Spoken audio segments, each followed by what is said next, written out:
Magandang araw mga kagabay, ngayon po November 16, 2024, araw po ng Sabado, debosyon natin sa Mahal na Birhen. Napakaganda po ng ating gospel, pinapaalala sa atin ng Panginoon na huwag tayong manghinawa, huwag tayong mapagod sa pagdarasal. Hinihikayat tayo ng Panginoon na pag-igihin pa natin, pag-ibayuhin pa natin ang ating buhay pananalangin. Ganun na lamang po kahalaga ang pagdarasal.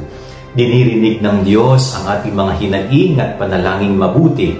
Kaya sana ho, huwag nating alisin sa ating buhay ang pananalangin.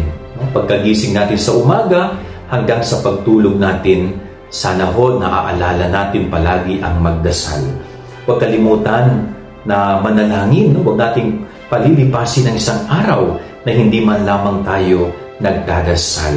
Dahil sa panalangin, kinakausap natin ang Diyos, binubuksan natin ang ating sarili sa Kanya, at hinahayaan natin ang Diyos na kumilos sa ating buhay. Yan ang ating gabay-aral ngayong maghapon. God bless po sa inyo lahat. Pagpalain kayo ng Panginoon.